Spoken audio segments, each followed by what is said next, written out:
Hey guys, welcome back to the channel. So I'm going to talk to you guys about the Trailforged steering kit. You guys have been asking a lot of questions about the Heim joints. So let me go ahead and show you what I'm talking about. When you do the Heim joint steering from Trailforged, a lot of people are having issues with the Heims and this touching this bar. So this, I actually have it a little bit too low. It should be parallel with the track bar.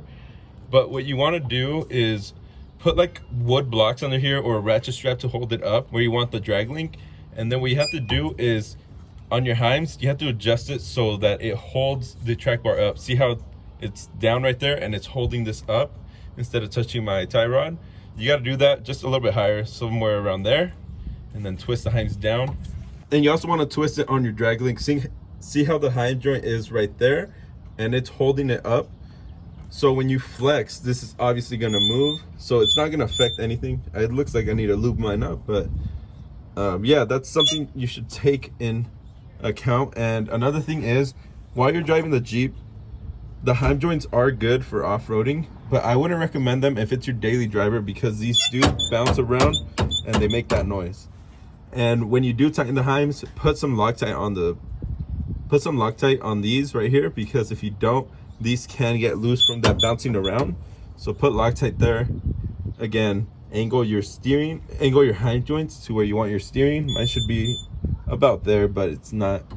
And yeah, that's how you set the steering for Trailforged. And if you do get this kit, you do have to remount the knuckles, that way this fits, and the pitman arm as well. So when I do drive my Jeep, I do notice, you know, the noise from the Heims, and that's something that does bother me, but not enough to get rid of this steering. I do like it. It did make my steering feel better, and I did have worn out joints, so this made it feel a lot stiffer and got rid of my death wobble. It might not fix your issue, but it did fix mine. And if you don't want to deal with the noise from Heim joints, and this is a kit that I recommend if your Jeep is your daily driver, spend a little bit more money and get the 1-ton Trailforged steering. This makes it so that your drag link isn't flopping around like mine is. I would recommend these right here. These have a little bit more give than a Heim joint. The Heim joint's solid. And off-road, these do have a lot more play. They have a lot more play with the joint itself. Like I said, this moves all around, so it's able to flex more compared to the 1-tons. But if your Jeep is your daily, I do recommend getting the 1-tons. It'll be more than enough for off-roading. You don't really need Heims, and in some states Heims aren't legal to have on your Jeep. So whenever anyone asks me, I always recommend the Trailforged 1-ton kit over the Heim joints if it's your daily. All right, I hope that helped you guys out with how to set your Heims on the WJs and to get the 1-tons over the Heims if your Jeep is your daily. I don't know if you guys recognize this Jeep, but this is a 2000 Jeep Grand Cherokee WJ V8. And it has Dana 44s from a JKU, I don't know. Dana 44s, and these are from a Rubicon, so it has the electronic lockers. And we have here the owner, Paul. What's up? One down. And he actually has some parts for sale if you guys were wondering. Let me show you. So he actually has a set of Trailforged 1-ton steering, and if you're in SoCal, only SoCal, we're not shipping, come pick them up. We got a good price. DM me on Instagram if you're interested. So for the steering kit, it's $300 for the tie rod and drag link, and these are over the knuckle. And if you want the track bar as well, it is $500, but without the mount. So you have to order that from Trailforged. So the goal for today is, if you see the spring, the axle's not forward enough, so we're gonna adjust the control arms, push it forward, and then see what else we get done today. So if you guys can tell, Paul has done a lot to the Jeep since I've been here. He actually added the axle, the front axle. He put the axle seals. He actually sleeved the axle and added a truss, so it's super strong. He did that because this came off of a wrecked JK, and the hit was on this side, so he wanted to make sure that the axle wasn't bent or anything, so it's not. So time to continue with the project. Yeah, the hit was actually on the long side. Oh, it was on that side? Yeah. Oh, okay. That makes more sense too. Yeah. To put the tube in, yeah. All right, so let's get started. Adjusting the control arms, pretty easy to do.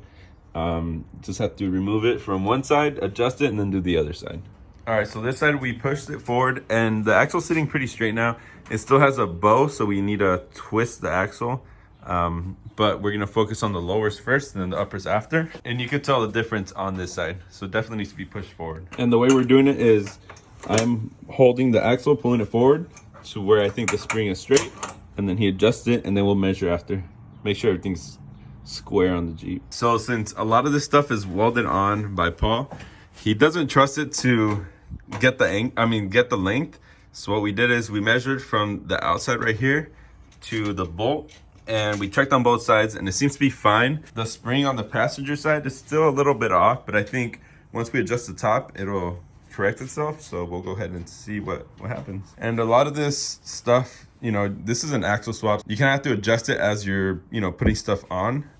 You know, there's no guide that tells you exactly where it should be. So that's what we're doing now. So I was doing a Zoom meeting with Sean from Trailforged, and Paul over here, he wrapped everything up. Oh, that looks a lot better now. So the spring is actually pretty straight. So once it compresses, it'll push the front axle forward a little bit more, so it'll be more aligned. But what did you do? You just adjusted the upper control arms in to twist it? I just adjusted the whole thing in so that it made the axle sit in the position it's supposed to. And on the other side as well too? Yep. So we got the lengths for the bottom the same on both sides, so it should be straight. It'll be driving straight, hopefully. Yep, hopefully. And this spring is pretty straight as well. It's getting there, almost. How much longer do you think before we take this off-road? I'm hoping to get it like on its 4 feet within the next like 2 weeks, 3 weeks. We'll say a month. We'll say a month, just to be safe. I hope you guys enjoyed this video. We're gonna continue working on this, eventually get it on its feet and off-roading, and hopefully my Jeep too, we can get that off-roading as well. But anyways, that'll be it for today's video. I'll see you guys on the next one. Peace.